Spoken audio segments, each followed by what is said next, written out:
là pour cette première conférence du cycle de conférences que le Muntu Institute organise dans le cadre de ses activités. Le premier cycle de cette conférence est intitulé Emerging Scholars, parce que nous avons jugé au sein de Muntu Institute qu'il était important de donner la parole, de faire entendre la voix des chercheurs et des chercheurs qui montent, qui émergent, pas au sens, désormais on va le dire, convenu, qui est connu dans les discours officiels, mais au sens vraiment de ceux qui travaillent et qui essayent d'apporter une originalité à la recherche en sciences sociales et en humanité, non seulement au Cameroun, mais également dans notre continent. Mais avant d'en venir à proprement parler à ce qui nous préoccupe aujourd'hui et qui nous rassemble tous et toutes qui sommes là, je voudrais très rapidement vous présenter le Muntu Institute. Nous avons une série d'objectifs que vous avez certainement lus déjà parce que des fiches ont circulé et vous ont permis de prendre connaissance de ce que nous faisons. Parmi ces objectifs, il s'agit entre autres de proposer aux acteurs et actrices des secteurs publics, privés et de la société civile, par la production des analyses du domaine des sciences sociales, des solutions informées afin de répondre aux principaux défis qui se posent dans nos sociétés. Il s'agit également de promouvoir par la production, l'édition et la diffusion dans le domaine des sciences sociales et des humanités, les savoirs et les connaissances provenant du continent africain et de sa diaspora, parce que nous pensons toujours l'Afrique dans une double articulation, c'est-à-dire le continent, les terroirs africains et sa diaspora. Il s'agit aussi de contribuer à la formation des chercheurs africains par l'organisation, la création et l'animation d'espaces de convivialité intellectuelle et critique tels que ceux-ci, des ateliers de formation sur des questions diverses, toujours du domaine des sciences sociales et des humanités. Nous contribuerons aussi par l'octroi des bourses, des stages académiques et des prix d'excellence scientifique au développement de la recherche dans le domaine des sciences sociales et des humanités. Et enfin, nous entendons développer par des programmes de recherche et des initiatives communes la coopération entre les chercheurs africains de la diaspora et des autres communautés universitaires. Voilà donc, chers amis et chers collègues, très rapidement présenter les principaux objectifs de Muntu Institute. Évidemment, nous avons une série d'activités, ces conférences en font partie, mais il y aura aussi ce que nous avons appelé des lectures. Sur notre site internet que vous avez certainement déjà dû visiter, il y a les épistémologies lectures, il y a les ébousis lectures qui sont des conférences et des cours donnés par Fabien Eboussi-Bolaga, qui est un peu celui qui nous a inspiré pour la mise sur pied de cette organisation. Vous aurez également une revue que vous connaissez déjà très certainement. Il s'agit de la revue Terroir, qui est la revue africaine de sciences sociales et de philosophie. Vous avez le Books Readers Club, qui est un magazine électronique mensuel qui est destiné à la revue critique des livres, au compte rendu de spectacles, de films et de différentes autres activités de la scène culturelle de notre pays. Et d'ailleurs, je signale que le premier numéro est paru ce mois, il est en ligne, vous pouvez le consulter en accès libre.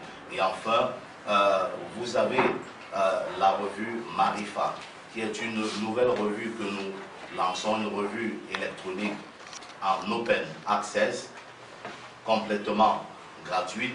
C'est une revue qui sera principalement destinée aux notes de recherche et aux notes de politique, ce qu'on appelle habituellement des policy briefs. Voilà donc très rapidement présenter quelques-uns des objectifs et quelques-unes des principales activités de Muntu Institute. Nous avons le privilège aujourd'hui et la très grande joie d'accueillir le professeur Ibrahim Mouiché, qui est titulaire de la chaire ISESCO FUMI sur la diversité culturelle en Afrique. C'est une chaire qui est basée à l'Institut des Relations Internationales du Cameroun, qui sera le discutant des différentes communications qui vont être délivrées par les collègues qui sont là, effectivement. À ma droite, il y a Mme Dorothée Ndoumbe, qui enseigne à l'université de Yaoundé 2 à l'Estique. Et à mon extrême gauche, il y a Delmas Tafa, qui est historien et chercheur en relations internationales, et qui sera avec Mme Doumbé les deux premiers intervenants de ce panel-ci. Nous commencerons effectivement par Delmas Tafa, ainsi que le programme l'a annoncé, qui nous présente une communication intitulée Une histoire politique des relations internationales entre la Guinée équatoriale et le Cameroun.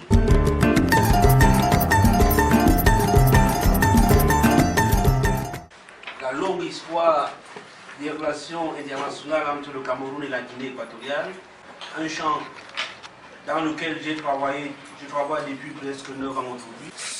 Je me suis rendu compte à un moment que beaucoup de Camerounais, et non pas seulement des Camerounais, beaucoup dans le monde scientifique, n'avaient pas beaucoup d'idées, n'avaient pas une grande idée sur cet état de l'Afrique centrale. Certains ont connu la Guinée équatoriale, ou ont été au fait de la Guinée équatoriale au moment où cet état, où on a découvert le pétrole dans cet état au début des années 90.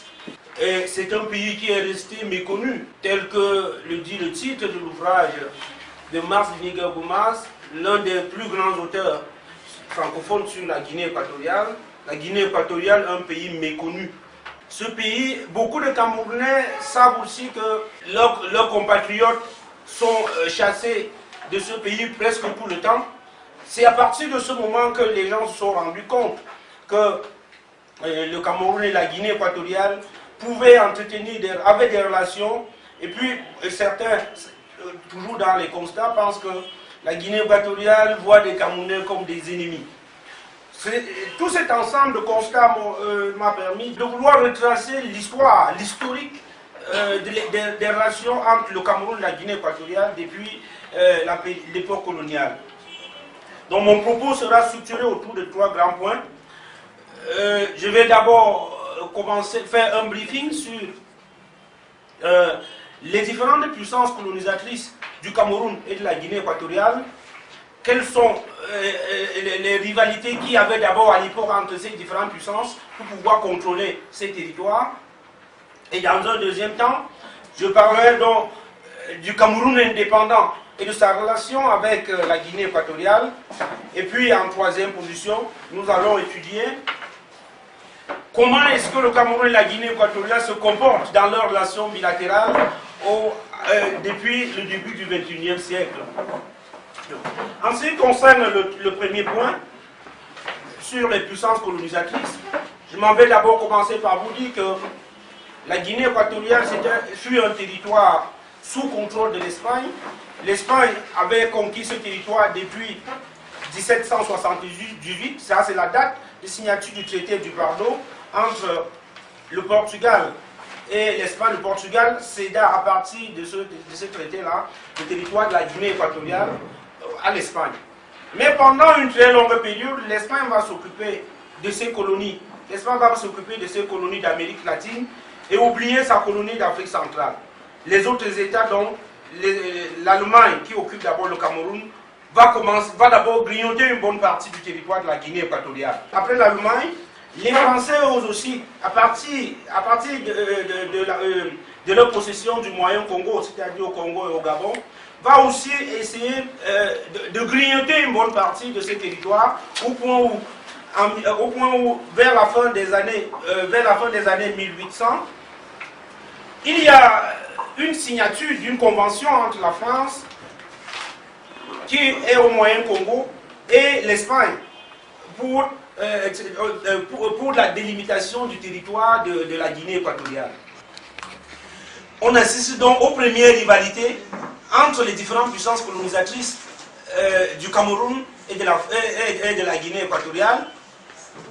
Donc, en 1900, à partir de ces territoires du Moyen Congo, la France va donc signé un traité, le traité de Paris, avec l'Espagne, pour une délimitation du territoire. L'Espagne va donc s'occuper d'un territoire de 26,51 km². Ce territoire reste jusqu'aujourd'hui. C'est à partir de la Guinée équatoriale que certains colons allemands vont donc retourner dans leur pays. Et on va donc on va donc assister à un afflux de réfugiés camerounais vers la Guinée équatoriale, ce qu'on appelait la Guinée espagnole à cette période-là. Donc, et ça sera donc la première vague d'immigration entre le Cameroun, du Cameroun vers la Guinée équatoriale. Il y a des conventions qui vont donc être signées entre le Cameroun sous tutelle de la France, le Cameroun français, et l'Espagne pour réguler les migrations. Là, dans une communication antérieure, j'ai beaucoup insisté sur ces migrations de l'époque coloniale là, entre le Cameroun colonial et la Guinée espagnole. Pour ne pas trop m'attarder sur cette partie, en ce qui concerne les relations entre les deux États à l'époque coloniale, je vais donc passer à la période de l'indépendance du Cameroun français. Lorsque le Cameroun français arrive à l'indépendance, la relation entre le Cameroun et les territoires équato-guinéens va donc s'accentuer parce que la Guinée équatoriale est à sa période de revendication pour accéder à l'indépendance. Le Cameroun étant un État déjà indépendant à cette période, je dis le Cameroun français, va donc jouer un très grand rôle dans la décolonisation de la Guinée équatoriale. Le Cameroun accueille les nationalistes équato-guinéens au sud Cameroun. Il y a un bureau de coordination des partis nationalistes équato-guinéens qui est mis sur pied à Mbam et financé par le gouvernement camerounais. J'ai des documents d'archives qui montrent comment le préfet qui était à Mbam envoyait des télégrammes au ministère, soit de l'administration territoriale fédérale ou au ministère des Affaires étrangères, pour montrer comment est-ce que le Cameroun comment le préfet gère l'argent donné par le gouvernement camerounais pour s'occuper des réfugiés équato-guinéens au Cameroun. Donc, et comme c'est une période de forte négociation pour l'indépendance, le Cameroun va donc appuyer les membres du bureau de coordination pour aller à Madrid négocier leur indépendance. Le Cameroun va payer des billets d'avion à ces gens-là et autoriser à quelques membres de l'équipe du bureau de coordination de résider à Douala et d'autres à Yaoundé pour mieux échanger avec le gouvernement camerounais. Donc, et lorsqu'on a essayé de comprendre pourquoi le Cameroun soutenait l'indépendance de la Guinée équatoriale, on s'est rendu compte à un moment que il y avait des idées irrédentistes aussi du Cameroun. Il y a des Camerounais tels que Paul Soko-Priso, qui ont dit que la Guinée équatoriale c'est le prolongement du Cameroun dans la mer et que c'est un territoire qu'on doit récupérer. Et même au début, le président Ahidjo lui-même va faire des discours dans ce sens. Et puis, on va être confronté en 61 au problème d'abord de la réunification des deux Camerouns. Et puis, l'Espagne aussi va s'interposer. Et le Cameroun ne parviendra pas à avoir ce territoire. Mais les relations vont toujours être tendues à cette époque entre l'Espagne et le Cameroun. Et le Cameroun va muscler son discours diplomatique en demandant au Portugal et à l'Espagne de libérer les territoires africains qu'ils occupent. Donc, et lorsqu'on organise les élections, d'abord l'autonomie en 1964, le Cameroun va donc rapatrier certains réfugiés équato-guinéens, je vais dire hispano-guinéens qui sont au Cameroun, vont être rapatriés en Guinée équatoriale pour pouvoir participer aux élections qui vont voir la victoire de Macias Nguema en 1968. Lorsque Macias Nguema s'installe au pouvoir en Guinée équatoriale, une nouvelle ère des relations entre le Cameroun et la Guinée équatoriale va s'ouvrir. C'est une ère très compliquée puisque Macias Nguema va instituer un régime de terreur en Guinée équatoriale à partir de 1969 avec l'assassinat de presque tous les membres du gouvernement autonome qu'il avait mis sur pied à partir de 1964. Non seulement les Camerounais, beaucoup d'Équato-Guinéens vont se réfugier au Cameroun. Mars Liniger Goumaz Melchior et Anchama parlent de 30 000 réfugiés équato-guinéens qui se retrouvent au Cameroun entre 1968 et 1979, date de départ de Massias Nguema du pouvoir. Et les relations entre les deux États vont être très tendues. Massias Nguema va considérer le Cameroun comme le terreau de fabrication des dissidents qui viennent déstabiliser son pays. Donc, cette idée-là ne date pas seulement d'Obiang Nguema. Même à l'époque de Massias Nguema, le Cameroun était accusé de développer des poches de résistance au pouvoir de Massias Nguema. Mais à partir de 1979, lorsque Obiang Nguema revient au pouvoir, il va quand même apaiser les tensions entre les deux États. On va remettre sur pied les commissions mixtes entre les deux pays pour essayer de régler un certain nombre de choses. Et à partir de ce moment, nous allons avoir des voyages réguliers du président équato-guinéen au Cameroun. Et on va aboutir en 1983 à l'adhésion de la Guinée équatoriale à l'UDEAC. Il deviendra plus tard CEMAC. Et même en 1985 à son adhésion à la BEAC. Et on va donc avoir la monnaie commune. Le deuxième temps fort des relations entre le Cameroun, ou peut-être des tensions entre le Cameroun et la Guinée équatoriale, vient à partir du début des années 90, lorsque on découvre le pétrole en Guinée équatoriale, les Camerounais vont encore en masse en Guinée équatoriale, puisqu'on voit un développement accéléré du pays, beaucoup de Camerounais vont s'y rendre. Et puis, on va donc assister à la vague d'expulsion à partir du début des années 2000. Vous avez été au courant de la crise diplomatique qu'il y a eu entre le Cameroun et la Guinée équatoriale en 2004, au point où le Cameroun a rappelé son ambassadeur à Malabo à la suite des expulsions des Camerounais de la Guinée équatoriale. Mais il faut comprendre aussi que, pour ceux qui pensent que les Guinéens sont vraiment remontés contre les Camerounais, il faut aussi comprendre que beaucoup de Camerounais qui sont en Guinée équatoriale sont sans papier. Et ce qui n'est pas aussi facile, même quel que soit le pays où vous vivez, ce n'est pas facile de vivre sans papier. Les pays qui accueillent les sans-papiers de façon aussi plus facile ne sont pas très nombreux dans le monde. Donc, on a ces différents problèmes-là.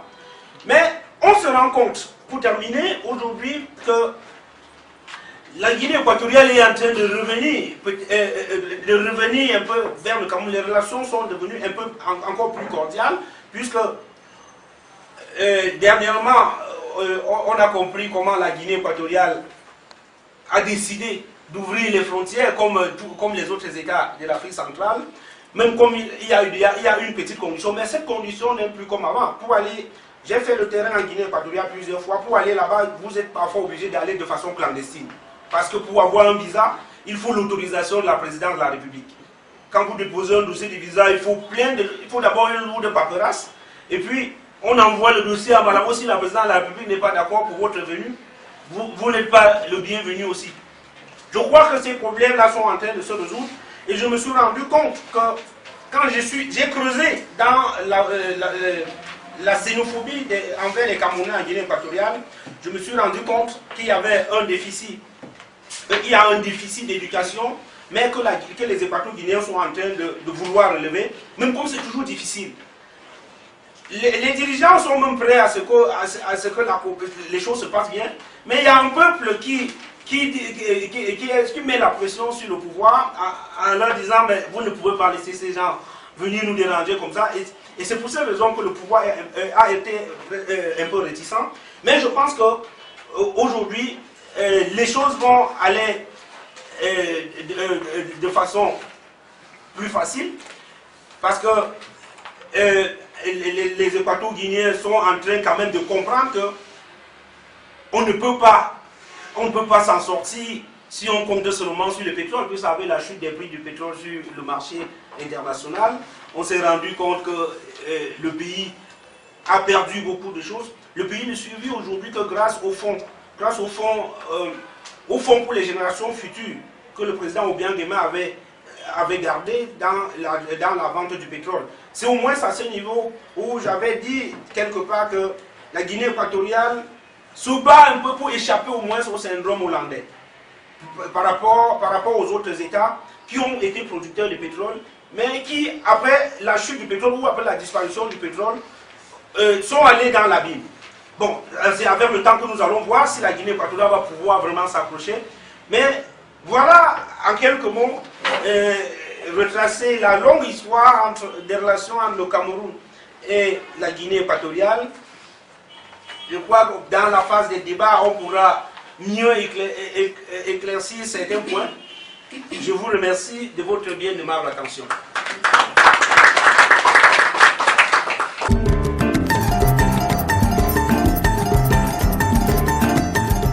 Le débat radiophonique se présente ainsi comme une nouvelle forme de parole publique au Cameroun. À Yaoundé précisément, toutes les radios, les stations de radio ont au moins une émission de débat dont le déroulement met en scène l'émergence d'un espace public radiophonique entre guillemets. De fait, la radio a été transformée en un espace de discussion et d'expression critique des affaires de la cité, aussi au sens de Jürgen Habermas et sa notion d'espace public. Ces espaces de discussion qui existaient déjà dans certaines sociétés camerounaises traditionnelles, notamment chez les Makas, dans l'est du Cameroun, ont été transposés à la radio, où nous voyons intervenir des journalistes à la fois comme des modérateurs et personnes ressources, comme des experts, et ainsi que des universitaires, entre autres, et d'autres membres de la société civile. Alors, quel est l'objectif de notre communication? Ce travail vise, en fait, à montrer, d'une part, comment, au-delà de l'émergence d'un espace public, le débat radiophonique au Cameroun est devenu un espace dynamique de participation citoyenne et politique, mais également un espace de visibilité qui permet aux acteurs et publics d'être entendus et écoutés, et ce faisant d'exister au sens de Robert et Harouche.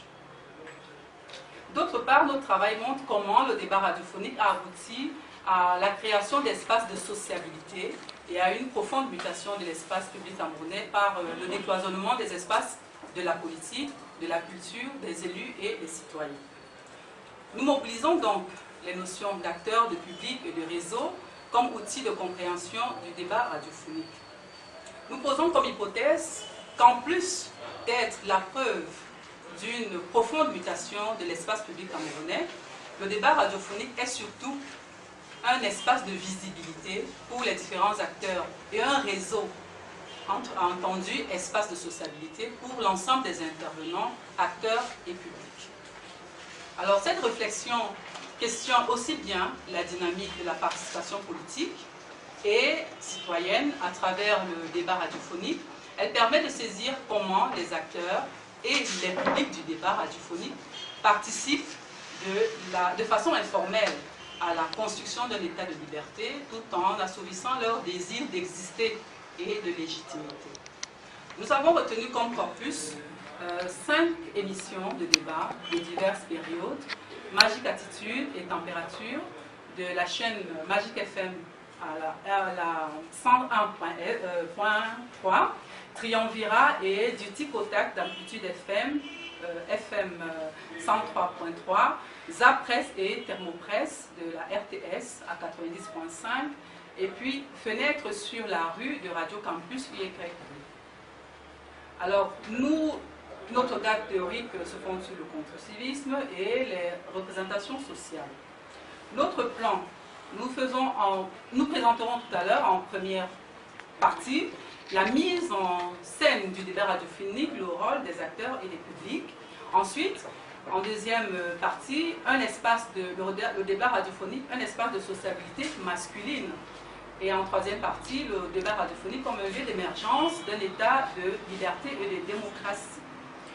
Alors, le débat, comme les acteurs et les publics du débat radiophonique, plusieurs acteurs prennent part au débat radiophonique, les hommes des médias, journalistes, animateurs, les acteurs politiques, les universitaires intellectuels, la société civile et puis le simple citoyen.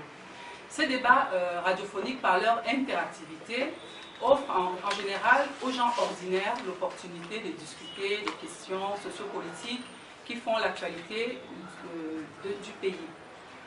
En fait, il s'agit d'un espace de participation politique et qui permet à ceux qui n'ont pas vocation à suggérer ou à décider sur les affaires du public de prendre la parole. Alors le premier acteur principal et chef d'orchestre, c'est le journaliste qui construit le débat et à plus d'un titre.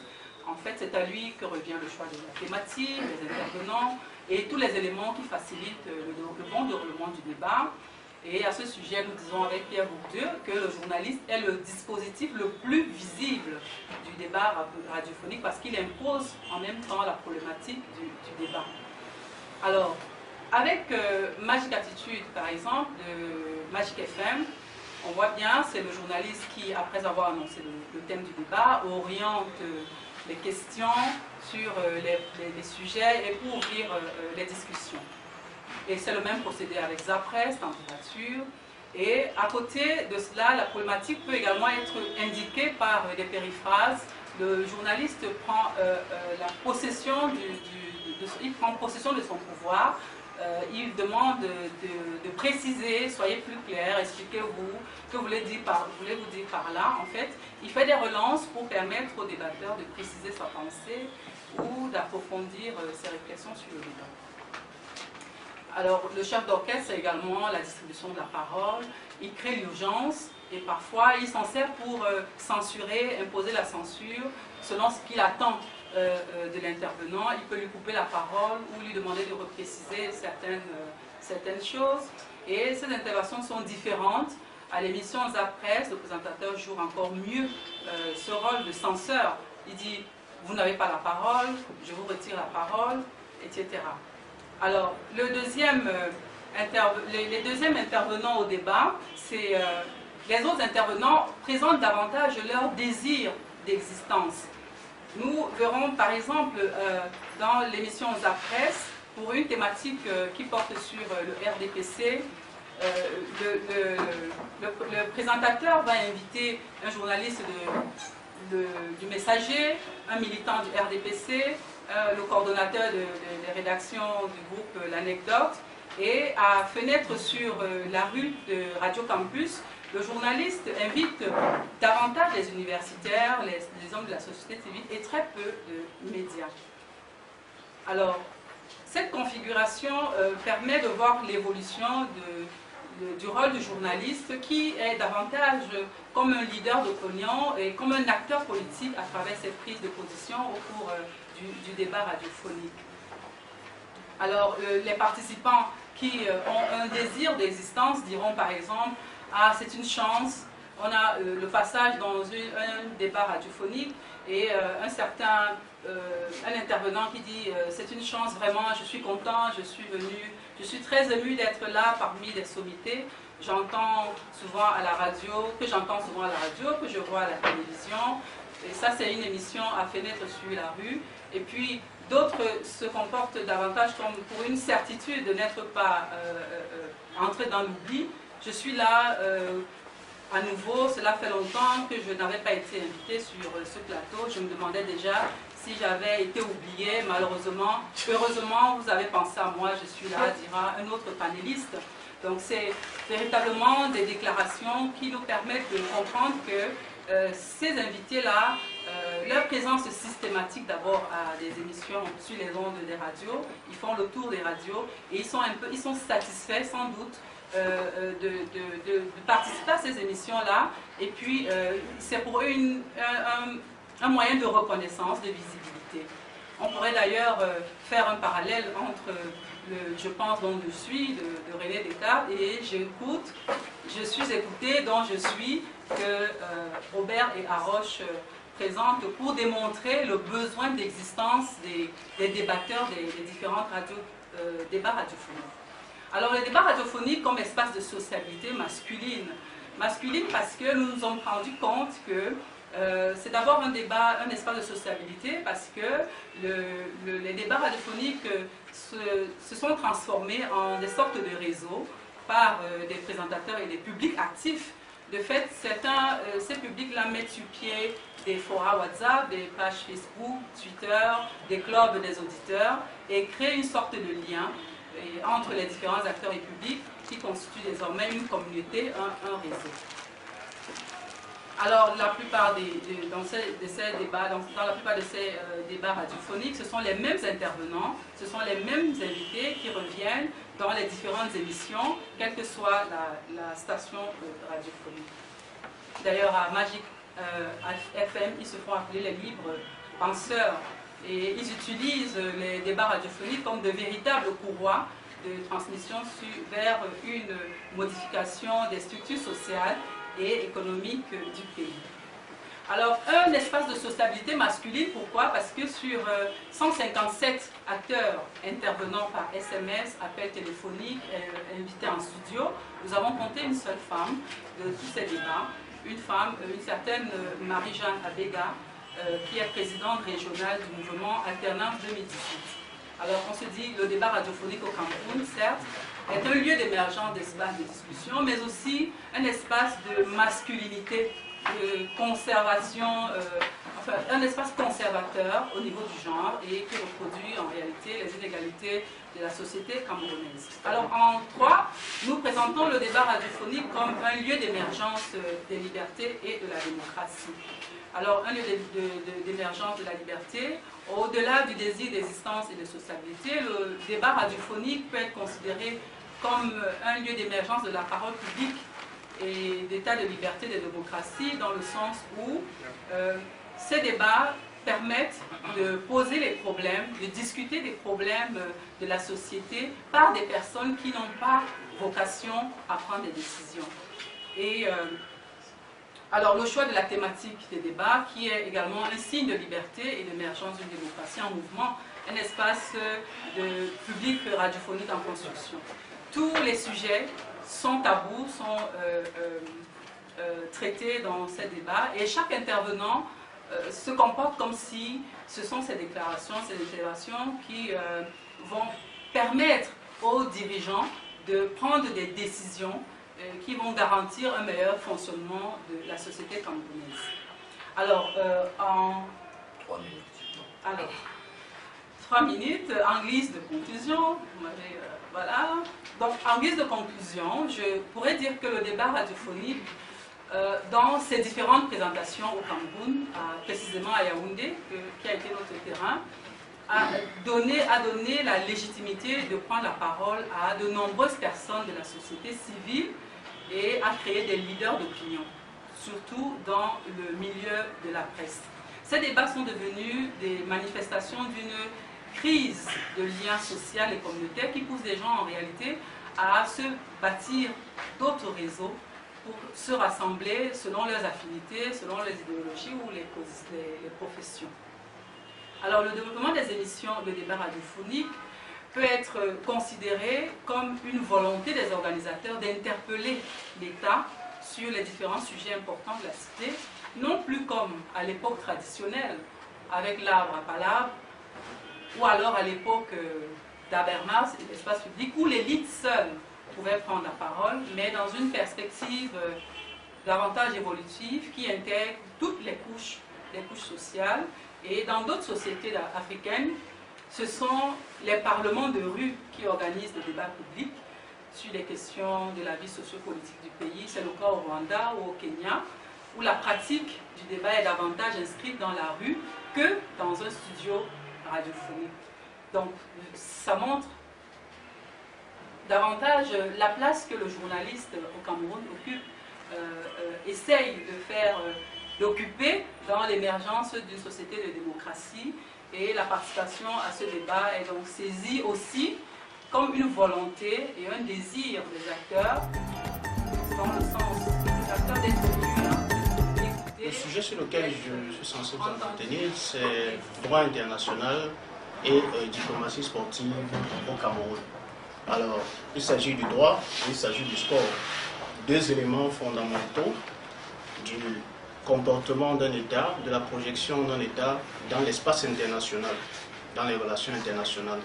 À travers le sport et à travers le droit, l'État se fait connaître, l'État agit et l'État affirme qu'il est irréductiblement souverain à travers la conception de son sport, à travers la mise en place d'un certain nombre d'instruments permettant que la projection de sa de son image à travers le sport et à travers le droit, la défense, n'est-ce pas, de ces éléments fondamentaux, c'est-à-dire la population, son territoire et la mise en œuvre de sa souveraineté internationale. Alors, quel était l'objectif de cette thématique? L'objectif de cette thématique était de mettre en corrélation, de mettre en perspective le droit international et la diplomatie sportive au Cameroun. Il faut d'abord savoir ce que c'est que le droit international et ce que c'est que la diplomatie sportive pour commencer.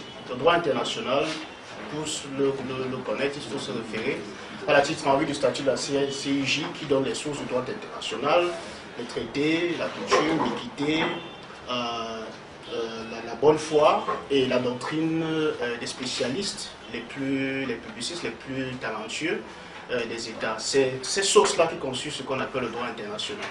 Alors, pour l'État, le droit international se constitue essentiellement par l'ensemble des traités ratifiés par les États, peu importe que ce soit des traités en forme simplifiée ou les traités à forme simple, c'est l'ensemble des traités ratifiés par les États qui peuvent constituer ce qu'on appelle le droit international, la possibilité de l'État de rester dans les institutions ou alors les juridictions internationales. D'un autre côté, il y a la notion de diplomatie sportive. La notion de diplomatie sportive est une notion en construction. Bien entendu, nous faisons partie modestement des acteurs, des chercheurs qui remettons cette notion au bout du jour. Parce que, probablement, on vous l'a dit tout à l'heure, nous avons aussi une formation de diplomate. La diplomatie sportive, pour nous, c'est l'ensemble d'actions que l'État prend en prenant le sport comme élément de sa projection sur l'espace international. Et ça, c'est une conception qui, dans certains États, épouse la notion de géopolitique du sport. Pour certains auteurs, je vous passe tous les auteurs, mais en réalité, il faut simplement comprendre l'essentiel. On n'a pas trop de temps pour entrer dans les détails. Peut-être avec les questions, nous entrerons dans les détails. Alors, diplomatie sportive, c'est le fait que l'État utilise le sport, utilise les instruments de sa diplomatie pour faire en sorte que le sport soit un moyen pour l'État de rayonner sur l'international. Quel est donc le lien, pour le Cameroun bien entendu, d'utiliser le droit et d'utiliser le sport? Quel est le lien? Qu'est-ce qui permet au Cameroun de pouvoir se projeter en utilisant le sport et le droit? Dans un premier temps, nous allons vous démontrer qu'il y a antériorité de la conscience internationaliste du Cameroun et antériorité du potentiel diplomatique, de la diplomatie sportive camerounaise. Dans un deuxième temps, nous allons vous démontrer aussi que l'État camerounais, dans l'appréhension de ces deux notions, a une attitude offensive en matière de droit international et une attitude défensive en matière d'utilisation du sport dans le sens de la diplomatie sportive. En ce qui concerne l'antériorité de la conscience internationaliste et du potentiel diplomatique de la diplomatie sportive. En ce qui concerne la conscience internationaliste, mon cher collègue Delmas Siafa vous a parlé tout à l'heure de la tutelle du mandat. Vous allez vous rendre compte que le Cameroun fait partie de ce que le professeur Maurice Kamto appelle la pupille du droit international. C'est-à-dire que le Cameroun, de par sa constitution, est marqué par le sceau du droit international. Parce que c'est un territoire sur lequel d'abord la STN et l'Organisation des Nations Unies, qui mettent en œuvre un certain nombre de conventions, qui eux-mêmes ont été créées dans le moule de ce qu'on appelle le droit international, ont pris le Cameroun comme instrument, comme exemple, comme modèle, n'est-ce pas, de défense territoriale, d'organisation au niveau des conventions internationales pour donner d'ailleurs à d'autres États la capacité de gestion d'un territoire. Pour savoir comment est-ce que les conventions internationales peuvent protéger, gérer, orienter, définir ce qui se passe sur un territoire, on n'a qu'à voir la somme des résolutions, soit de la SDN, soit des Nations Unies sur le Cameroun, et on comprendra ce que c'est que le droit international. Alors, c'est la raison pour laquelle le Cameroun a une conscience antérieure du droit international, parce que le Cameroun a toujours fait recours aux institutions internationales et aux conventions internationales pour la défense de ses droits ou alors pour la protection de l'intégrité territoriale. On peut prendre à partir pour être plus récent, à partir des mouvements des révolutionnaires comme Oumiobe, pour voir qu'il y a eu plusieurs fois un retour vers les conventions internationales ou alors vers les institutions internationales pour défendre le Cameroun. Il y a eu dans l'histoire du Cameroun, n'est-ce pas, l'intervention et alors cette reconnaissance envers les conventions internationales comme socle pouvant défendre, pouvant permettre d'organiser notre pays. Alors le Cameroun a donc une conscience internationale antérieure qui est prouvée de par les faits que je vous ai donnés. D'autre part, il y a aussi donc un potentiel diplomatique antérieur. Potentiel diplomatique antérieur parce que les résultats sportifs du Cameroun sont connus depuis, je peux citer rien que de mémoire, les victoires du Tonnerre, du Canon, les médailles d'or en 1986, le logo est certes, mais alors à partir des années 70, nous avons des clubs comme DF Dinkam, d'autres clubs camerounais qui ont fait la pluie et le beau temps en matière de sport. Et ces résultats sportifs qui sont un pan très important de la diplomatie sportive, qui sont le révélateur d'un potentiel diplomatique sportif, n'ont pas à ce moment-là été capitalisés par l'État du Cameroun. C'est la raison pour laquelle nous avons dit dans cette première partie qu'il y a un potentiel diplomatique camerounais qui est révélé par les résultats sportifs du Cameroun depuis des temps anciens. Dans un second mouvement analytique, maintenant, nous disons très clairement que en ce qui concerne l'attitude de l'État vis-à-vis de ces deux éléments de sa projection sur l'international, c'est-à-dire le droit et le sport, en ce qui concerne le droit international, l'État camerounais est résolument offensif. Offensif, c'est-à-dire que l'État camerounais agit comme un acteur rationnel dans les relations internationales en défendant le territoire, en saisissant les tribunaux internationaux quand l'occasion lui est donnée en matière de droit international. La dernière affaire en date, c'est le différend territorial maritime et aérien concernant la presqu'île de Bakassi. Je ne crois pas que vous êtes tous au courant de cela, où on démontre encore que le Cameroun, comme dans toutes les autres possibilités, comme dès la naissance de son histoire, a toujours fait référence au droit international pour sauvegarder l'intégrité de son territoire et défendre ses intérêts. Alors, l'action en matière de droit international du Cameroun est résolument offensive. En matière de projection dans la diplomatie sportive, cette projection, elle est défensive. Nous le disons pourquoi. Nous le disons parce que malgré tous les résultats sportifs, puisque dans la diplomatie sportive, il y a les résultats sportifs qui donnent lieu à une mise en œuvre par l'État d'une véritable politique sportive permettant de pouvoir aller obtenir des compétitions internationales, permettant à ces athlètes de pouvoir compétir, d'être au même niveau de compétition avec les autres et permettant au final au pays de rayonner sur l'international. Nous avons beaucoup de cas qui nous démontrent que la gestion du potentiel camerounais, la diplomatie sportive camerounaise, est plutôt défensive en ce qui concerne la gestion des binationaux, en ce qui concerne la gestion de l'accès, de la compétition au niveau de l'accès de l'organisation des compétitions, en ce qui concerne la construction des infrastructures sportives et des infrastructures de formation, en ce qui concerne même la recherche en matière de sport. On se sera attendu qu'un pays avec des résultats aussi intéressants que notre pays avance et une politique plus élaborée, plus développée pour mettre en place une diplomatie un peu plus offensive que l'organisation de 2 CAN en ces dernières années, alors que la dernière était en 1972. Je vous remercie pour cette présentation.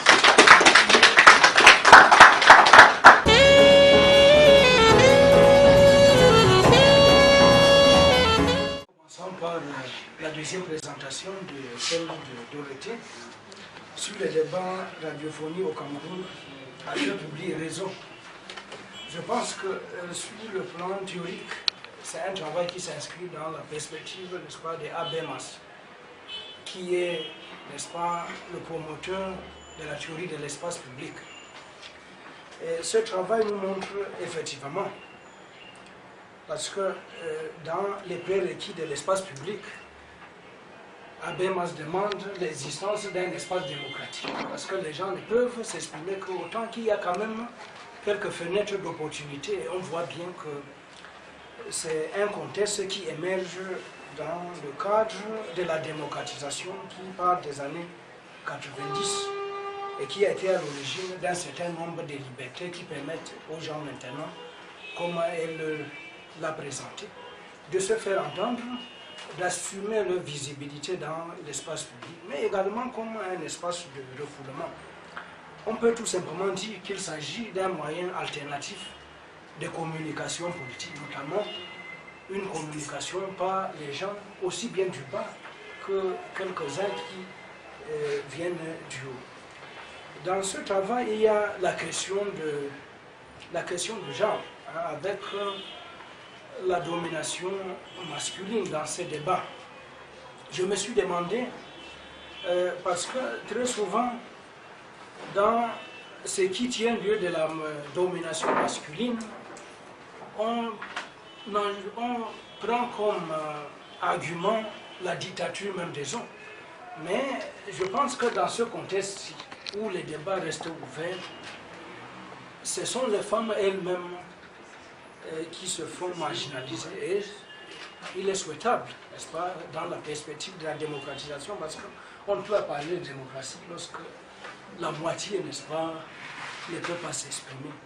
Mais je pense également que peut-être il faut voir les thématiques. Il me semble qu'il y a certaines thématiques auxquelles les femmes prennent part moins que les débats politiques, parce que moi-même je me suis rendu compte que seules les femmes politiques, s'il faut les appeler ainsi, prennent souvent part aux débats politiques. Maintenant, il y a un autre point, l'ethnicité, par exemple, dans les débats.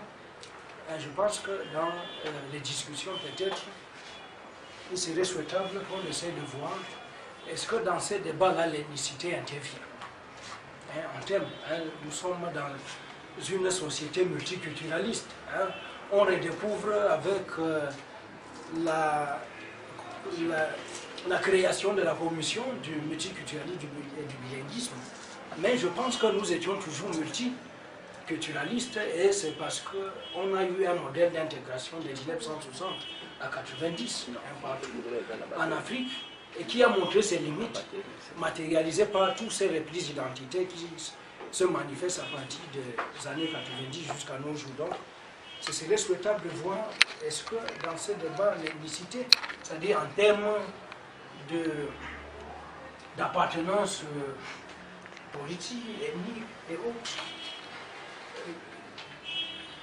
Donc, je ne vais pas monopoliser la parole, je vais passer maintenant à la première présentation, celle de Delmas, sur les relations bilatérales entre le Cameroun et la Guinée équatoriale dans son contexte historique. Et ce qui est intéressant, c'est de voir que l'histoire se répète toujours. C'est-à-dire qu'on peut être en haut aujourd'hui et demain en bas. Et on voit bien qu'à un moment, notamment comme il a su bien montrer, en 80, après la défaite de l'Allemagne, il y a eu un flux migratoire des Camerounais qui sont entrés en Guinée équatoriale. Et plus tard, lorsque, pendant l'autonomie interne, Mathias Rema, avec une gouvernance autoritaire qui violait les droits humains, il y a eu un flux d'équato-guinéens venus au Cameroun, n'est-ce pas, pour trouver refuge.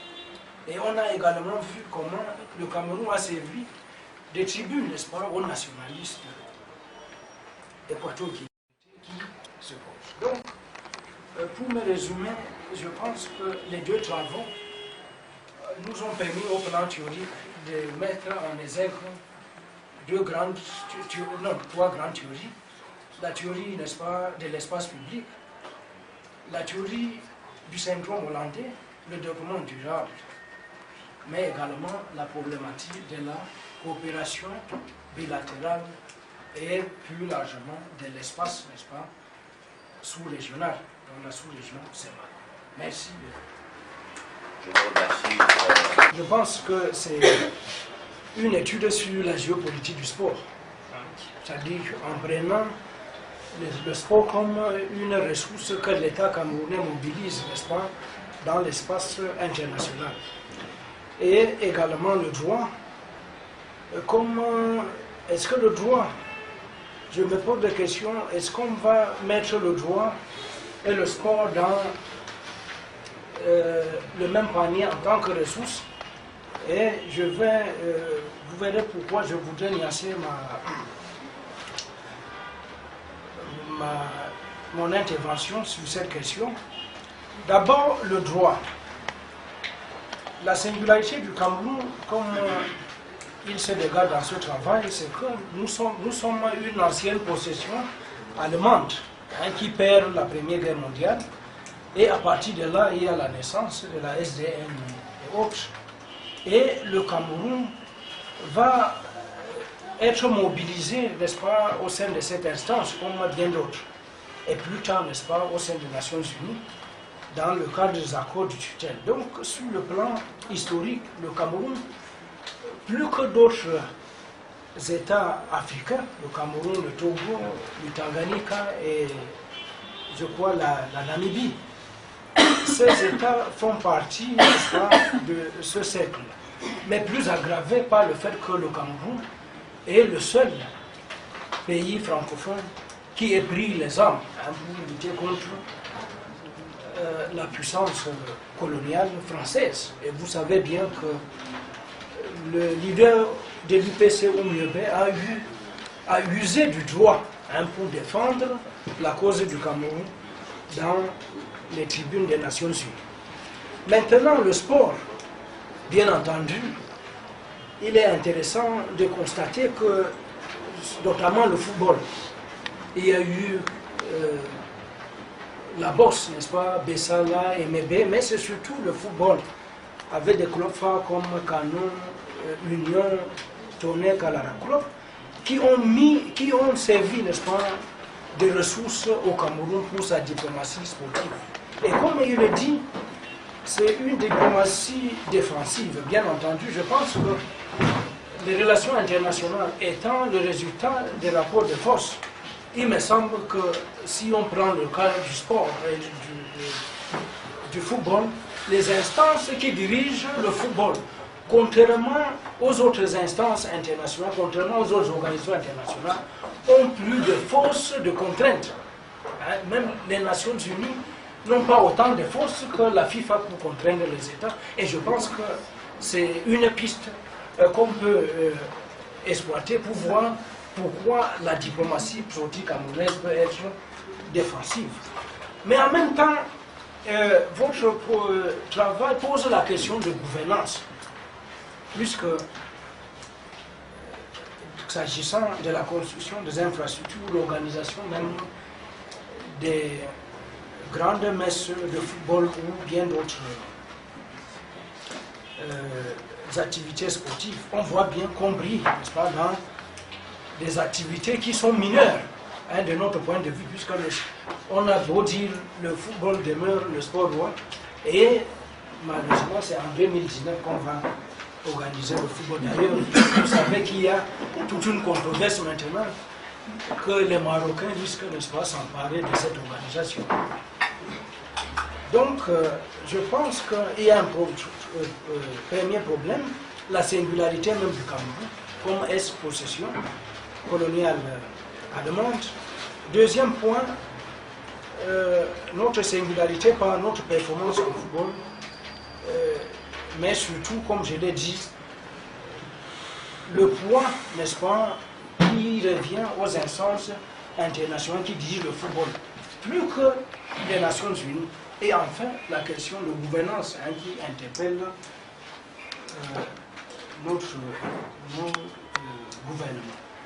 Bien entendu, au niveau du droit, vous avez parlé du potentiel offensif du Cameroun, mais je me suis aussi posé la question, n'est-ce pas surtout un problème d'époque et également de gouvernement, parce qu'on voit bien et de conteste. On voit bien lorsqu'il s'est agi de se mobiliser pour notre indépendance, le Cameroun a été omniprésent.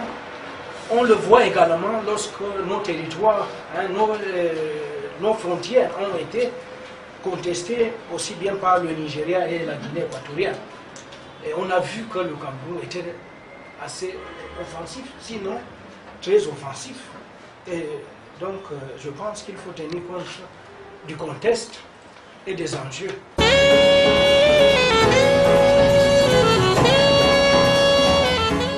Bonsoir à tout le monde. Bonsoir. Et nous remercions tous ceux qui ont pris l'initiative au départ de créer le Muntu Institute. Et nous serons ravis que ce qu'on appelle aujourd'hui décolonisation paradigmatique se réalise aussi à notre niveau. Parce que nous avons beaucoup apprécié les interventions. Et on a beaucoup cité les Occidentaux. C'est vrai, ce n'est pas un crime. Mais comme nous sommes dans le African Humanities, nous souhaitons de temps en temps entendre le nom des grands savants, comme on a le philosophe Boussi Boulaga dans la salle, parce que nous en terminale, on nous parlait que des Français et des Anglais. C'est très loin de loin qu'on s'est rendu compte qu'il y a même des philosophes négro-africains comme le professeur Boussi Boulaga. Alors,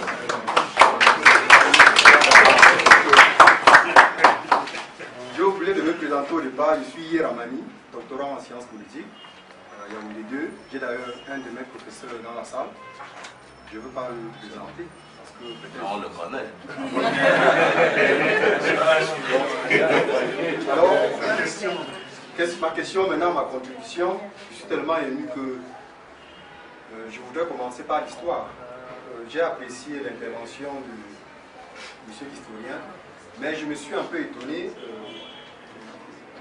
des mots qu'il utilise, des termes ou des concepts qu'il utilise. Par exemple, lorsqu'il parle du Cameroun français, moi ça m'a un peu fait mal au ventre. Parce que nous, le Cameroun n'a jamais appartenu aux Français. Le Cameroun, c'est notre Cameroun. Alors, moi je pense que, comme nous sommes dans un institut de recherche, on pouvait proposer plutôt, de mon point de vue, le Cameroun sous tutelle coloniale française, ou encore le Cameroun sous mandat colonial, parce que le mandat, la colonie, tout ça c'est la même chose, tout ça c'est la domination. Maintenant, notre historien que j'ai apprécié aussi a parlé de la réunification des deux Camerouns. Moi ça m'a encore fait mal au ventre, puisqu'il n'y a jamais eu deux Camerouns. Il y a eu une partition durant la Deuxième Guerre mondiale, la Première Guerre mondiale, 1916, il y a eu une partition du Cameroun. Donc il y a un Cameroun qui avait été divisé en deux parties. Je passe là-dessus pour finir maintenant et conclure concernant l'évocation ou le problème qu'a soulevé le professeur Michel lorsqu'il parlait de l'ethnicité dans les médias. De mon point de vue, il y a bel et bien ethnicité. Quand vous captez les radios et télévisions, quand les gens se revendiquent d'un parti politique au Cameroun, posez-vous la question d'abord de savoir quelle est l'origine du leader du parti. Donc si vous avez un leader bandileke d'un parti politique, c'est lui qui est présenté régulièrement, je ne dis pas tout le temps, à ces médias, à ces émissions. La consonance du nom vous dit quelque chose. Lorsqu'on vous dit UNDP, vous allez tout de suite suivre un certain, ou bien un NDP, un Abouraman, un ceci et cela. Ça se passe comme ça pour tous les ennemis.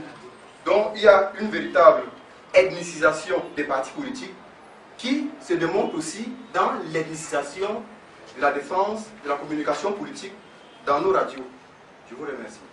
C'est nous qui vous remercions, mais je crois que nos deux intervenants vont arrêter de parler parce que vous risquez de ne plus avoir seulement mal au ventre. Je passe maintenant la parole à une autre personne. Oui, vous, monsieur. Oui. Merci. Je suis Mangomo Jacques Bertrand. Vous pouvez parler un peu plus fort. Je suis Mangomo Jacques Bertrand. Je suis ministre des Relations extérieures. Et en même temps aussi doctorant à l'Union. S'il vous plaît. J'ai une question relative à l'Institut que vous êtes adressé et une question pour chacun des intervenants. Pour ce qui concerne l'Institut, je me demande pourquoi la dénomination Institut plutôt que Banque Institut. Est-ce une ratification l'individualisme ambiant dans les sociétés. Est-ce bien? Est-ce une ratification? Est-ce que vous avez de ratifier, n'est-ce pas, l'individualisme propre au libéralisme qui nous environne actuellement? Ou alors il y a d'autres logiques derrière ça? C'est la question. Maintenant, à M. Delmas Tafat, j'aimerais savoir, de votre point de vue, peut-on de façon pertinente penser que la Guinée équatoriale est un État qui, disons-le comme c'est un coup, crache sur la main qui l'a nourri, de par cette attitude au regard de ces immigrants camerounais? Peut-on dire que c'est un pays qui crache sur la main qui l'a nourri?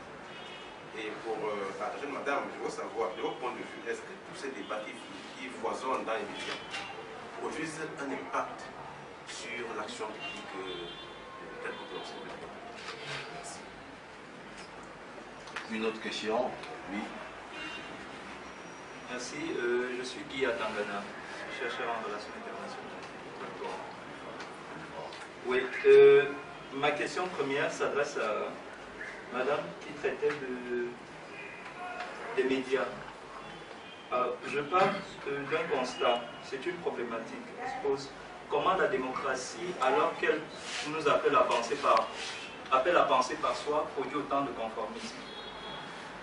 Cette question renvoie à la remarque qu'a fait le professeur Mouché sur le verrouillage qu'on peut avoir sur l'espace public, qui normalement se voudrait inclusif, mais le langage a tendance à devenir verrouillé. Alors je voulais savoir si la réticulation, la constitution des réseaux au niveau des auditeurs ne contribue pas d'une certaine manière à verrouiller l'espace public et à le fermer à d'autres catégories sociales, disons-le. Et M. Tiafa, juste pour savoir, au niveau intersociétal, les relations entre le Cameroun et la Guinée, à quel point le facteur ethnique a joué?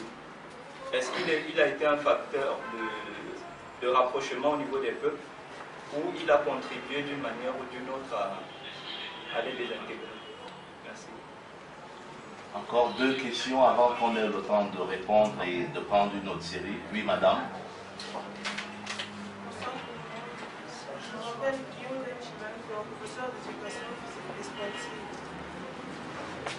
Je voudrais demander à madame, quand vous parlez de l'espace radiophonique comme étant un espace conservateur, on trouve essentiellement les hommes. Cette conservation est-elle due au fait que les hommes qui y sont ferment carrément l'accès aux femmes, ou est-ce dû à une fuite de la part des femmes qui habitent de ce milieu? Et la deuxième question, c'est de savoir si les interventions faites dans les plateaux radiophoniques sont-elles fiables pour fournir une opinion publique plus personnelle vis-à-vis d'un problème ou d'une question débattue par le sujet. Merci. Une dernière question, oui. Bonsoir tout le monde. Je suis Benoît Beguia. Oui, je suis Benoît Beguia. Je suis un agent de protection internationale. Je travaille au sein de l'ONG Plan International. Je pose ma première question à M. Delmas Tafat. J'aimerais savoir, vu l'histoire des questions politiques qui ont impacté sur le déplacement des populations au sein de deux territoires, est-ce que cela n'a pas eu un repère sur la communauté que nous appelons généralement la CEMA, le libre-échange, le déplacement entre les deux peuples, les deux communautés? Est-ce que ça n'a pas eu un grand impact? C'est pas un frein pour cette union de libre-échange au sein de la communauté CEMA? Ça, c'est la question qui allait à l'endroit de discuter. En ce qui concerne la deuxième présentation, la présentation de madame, j'aimerais savoir si l'impact lié à l'absence des femmes au sein des communications radiophoniques, est-ce que ça se ressent au niveau politique en ce qui concerne la transmission de l'information, en ce qui concerne les débats politiques? Est-ce que ça a un impact ou c'est juste des actions symboliques? Je vous remercie.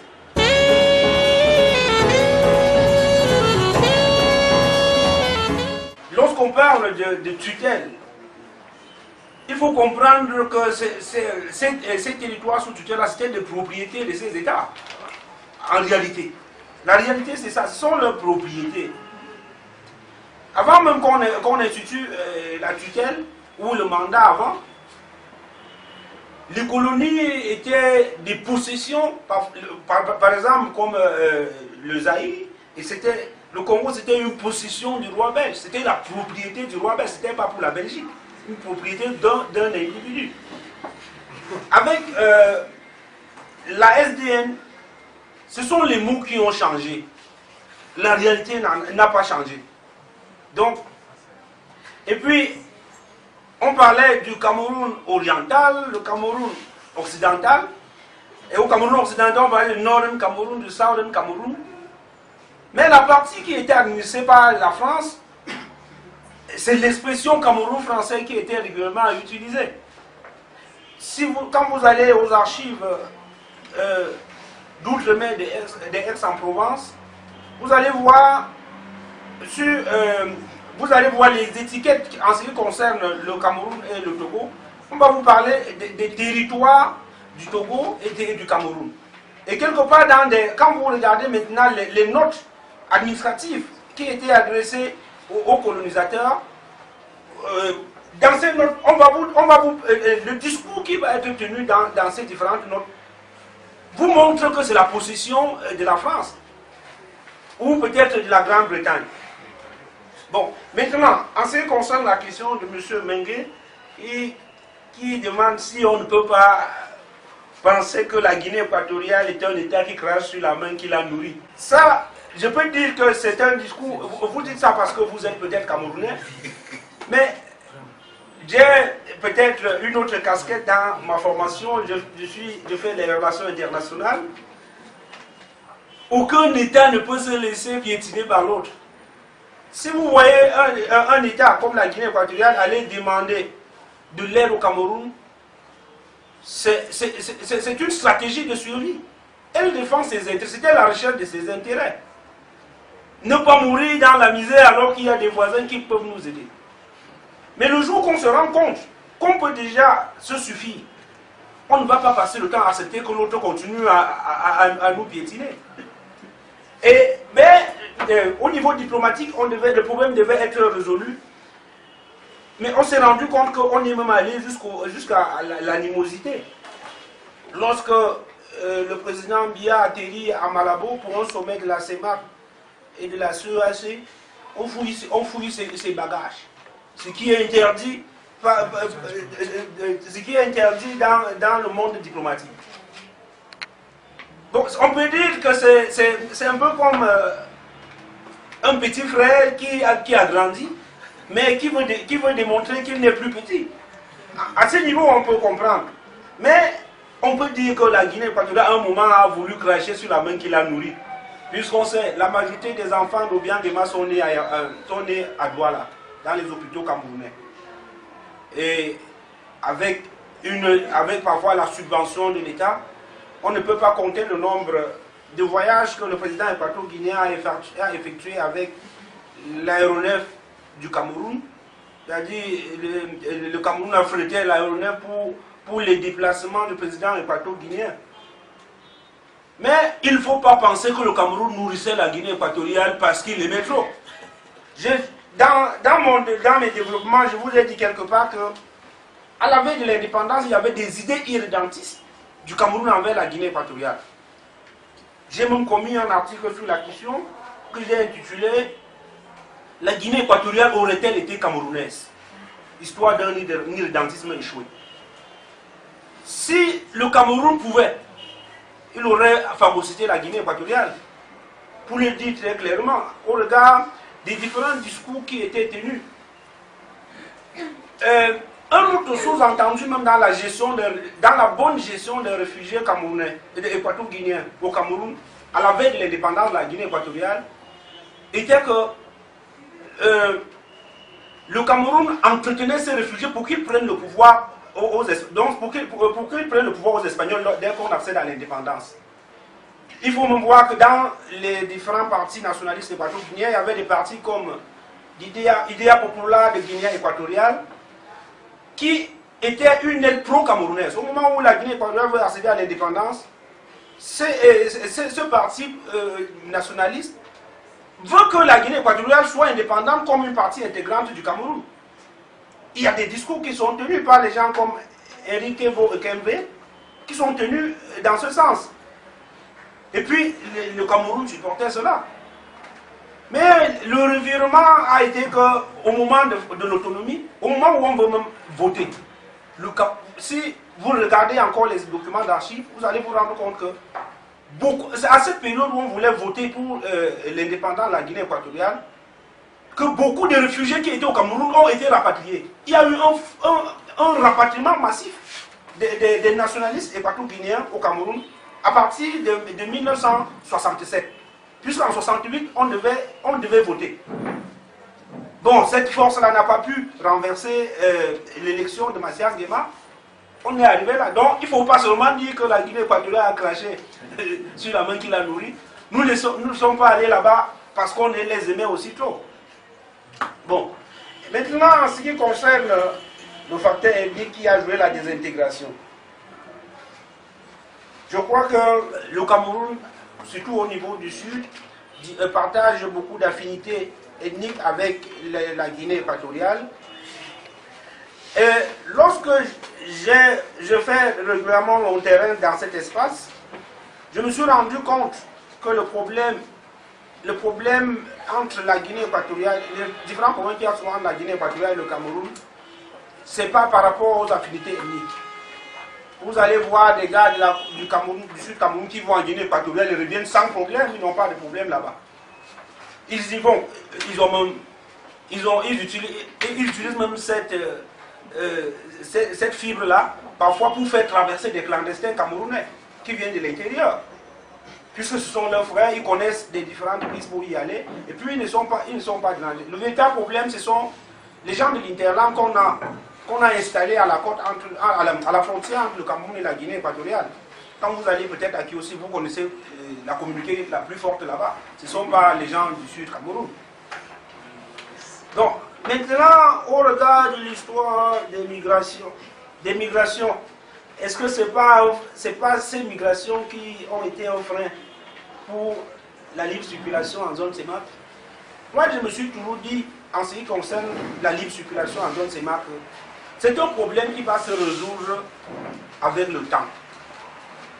Qui pouvait imaginer que la Guinée équatoriale devait accepter aujourd'hui accepter d'ouvrir ses frontières aux Camerounais? Même, j'ai précisé qu'il y a même quand même quelques éléments pour aller là-bas, pour aller en Guinée équatoriale maintenant. Vous devrez juste présenter un document qui montre ce que vous partez vraiment faire. Les conditions de visa ne sont plus aussi très compliquées. Donc, ça va de soi. Et il faut comprendre que nous, ceux qui y vont parfois exagèrent. Les textes de la CEMAC ne disent pas qu'on doit aller s'installer là-bas. C'est la libre circulation, c'est-à-dire vous allez en Guinée équatoriale peut-être pour faire pas plus de 90 jours. Si vous dépassez 90 jours, vous devez remplir les conditions d'asile, vous devez avoir la carte de séjour. C'est ça ce que la CEMAC dit. Ce n'est pas autre chose, ce n'est pas que les gens doivent aller s'installer là-bas. Quand on parle de libre circulation dans la zone CEMAC, c'est une affaire de 90 jours. Après 90 jours, vous devez rentrer. Donc c'est même pour faciliter les échanges commerciaux. Mais les populations profitent pour aller s'y installer. Normalement, après 90 jours, si on vous a donné ce type d'autorisation, vous devrez remplir les conditions de séjour. La remarque du doctorant en sciences politiques sur l'ethnicité, vous avez tout à fait raison. Quand on entend dans les débats radiophoniques, il est clair que lorsqu'on entend les noms de certains intervenants, on les rallie très souvent à des partis politiques. Donc ça peut ne pas être que systématique, mais très souvent c'est cela. Alors sur la première question qui portait sur les débats, produisent-ils un impact sur l'action publique? Alors, est-ce que les débats radiophoniques tels qu'ils ont été présentés ont un impact sur l'action publique? Alors peut-être un impact qui n'est pas tout de suite visible. Mais les entretiens que nous avons eus avec certains présentateurs de ces émissions-là nous ont clairement indiqué ils ont eu des situations où après une émission, en fonction du débat qui a été mené, en fonction du thème, ils aient reçu des appels, soit de la primature, du Premier ministère, soit de la Présidente de la République, pour leur demander la bande et écouter. Et puis, on les appelle 2 jours plus tard pour leur dire achetez Cameroun Tribune, vous avez lu. En fait, il s'agissait par exemple du problème des lions indomptables, des problèmes de prix, et qui a été abordé dans une des émissions. Et le présentateur a été appelé par un collaborateur du président de la République qui a certainement fait un rapport. Et à la suite de ce que Cameroun Tribune, à la suite de ce rapport-là, un article de presse indiquait que le président de la République a demandé que le problème soit résolu. Donc peut-être c'est ce type d'intervention-là, mais on ne peut pas dire de façon totale que effectivement les débats radiophoniques tels qu'ils sont présentés, tels qu'ils sont menés dans nos radios, peuvent avoir directement un impact sur l'action publique de l'État. Alors comment est-ce que la démocratie, qui renvoie à penser à soi-même, entraîne-t-il la conformité à travers les réseaux? Alors déjà, pardon? Je disais que la question c'était comment la démocratie, alors qu'elle appelle à penser par soi-même, produit-elle le temps de conformisme? Et à travers les réseaux, voilà. Alors je voudrais répondre en disant que les réseaux dont on parle, il ne s'agit pas de créer des réseaux de pensée. En fait, quand je parle de réseaux, ce sont des espaces de sociabilité. Ce n'est pas des espaces où on va apprendre à penser d'une manière unique. Les réseaux de sociabilité, c'est des lieux où des gens se mettent ensemble pour échanger, mais pas pour avoir totalement une pensée unique. Donc, ce n'est pas une question de conformité, mais c'est un lien, une sorte de lien de communauté, une sorte de lien communautaire, pour un lien social, mais pas un lien sur le plan de la pensée unique. Non, il ne s'agit pas de ça. Alors, les hommes ferment-ils la porte aux femmes pour l'accès aux femmes au débat radiophonique? Ma foi, je pense que non.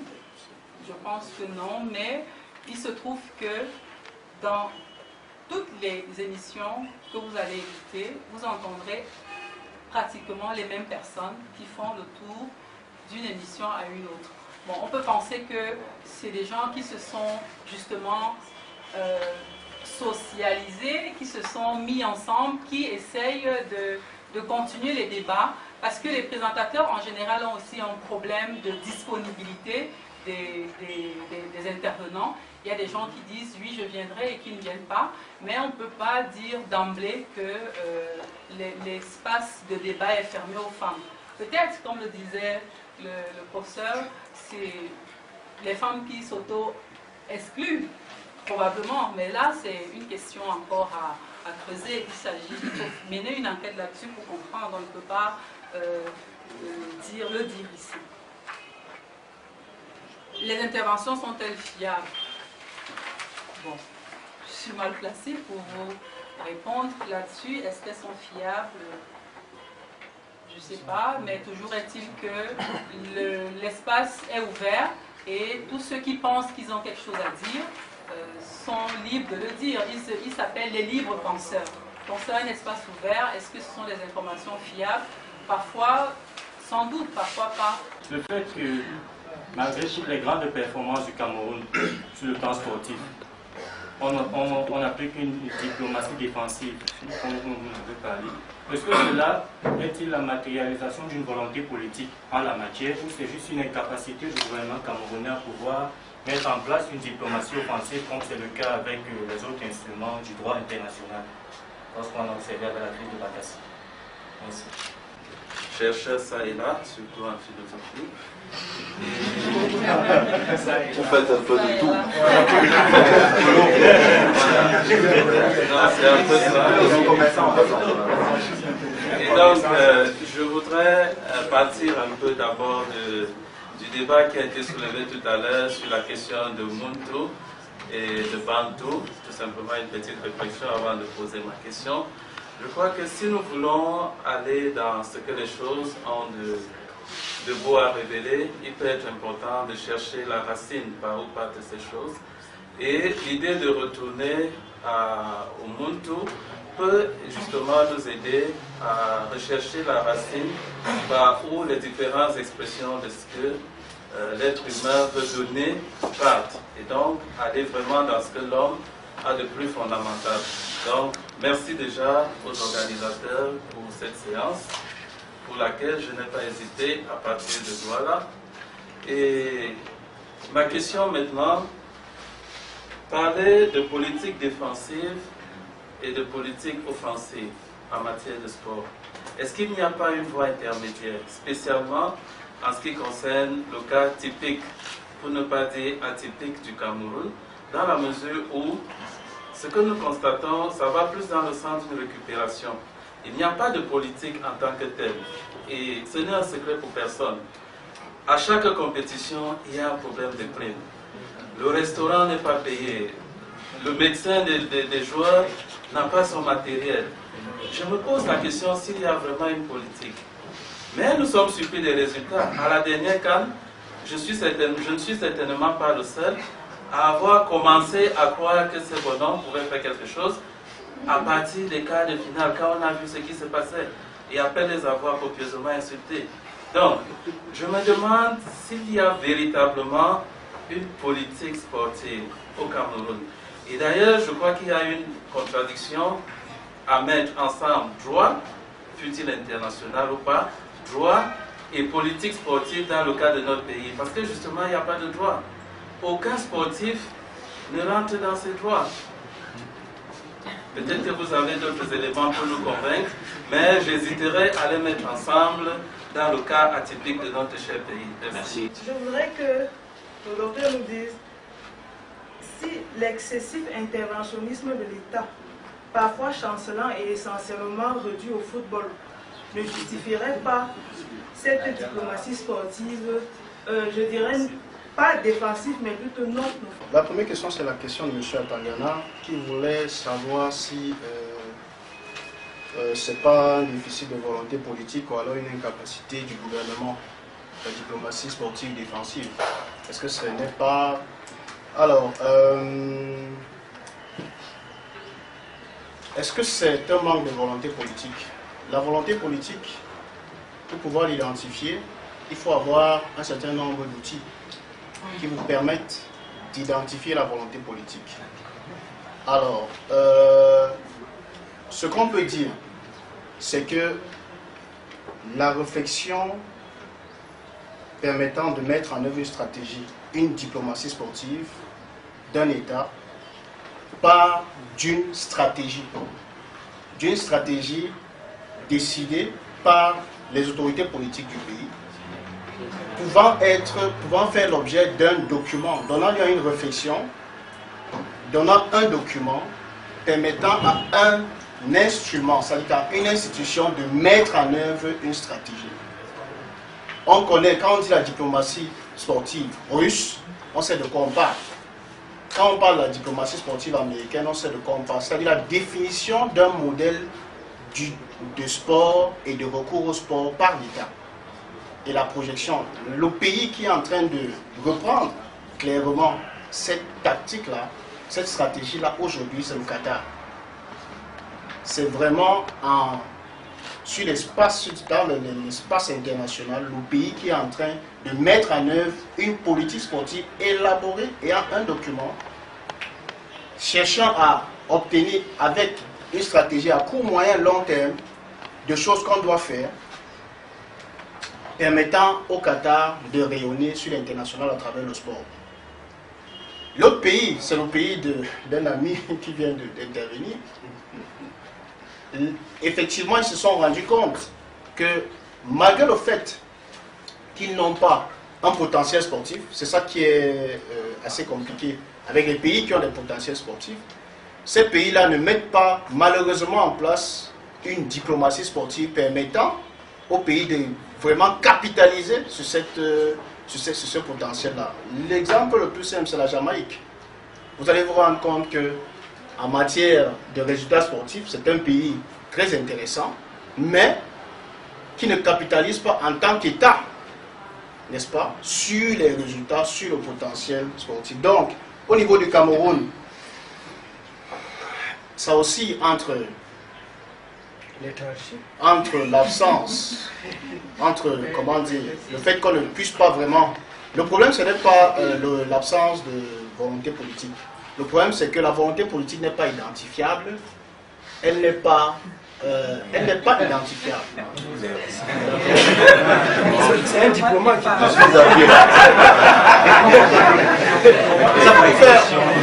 ça peut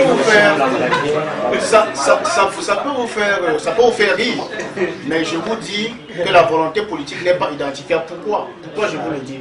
Je vous le dis parce que il y a un certain nombre de choses, non, ça peut vous faire rigoler, mais ceux qui sont proches des milieux sportifs savent très bien qu'il y a un certain nombre de forums de discussion. C'est pour ça que je ne peux pas être d'accord avec vous. Il y a un certain nombre de forums de discussion qui ont été mis en place par l'État. Les États généraux du sport ont été mis en place par l'État. Il y a eu un besoin de réfléchir. Il y a eu le Forum national du football, pour le football, mais il y a eu les États généraux du sport qui ont été mis en place dans ce pays, qui ont donné lieu à un document. Et donc c'est la raison pour laquelle je vous dis que la volonté, je n'ai pas terminé, je vous dis la volonté n'est pas identifiable, parce qu'effectivement il y a des choses qui ont été initiées par l'État du Cameroun, tenant compte des articles que beaucoup écrivaient, dont nous-mêmes, pour demander de prendre en compte le potentiel et de le transformer en quelque chose de stratégique. Il y a un travail qui a été fait en 2010, qui a donné lieu à un document, et pour l'instant, on attend la mise en œuvre de ce qui a été convenu dans ce document.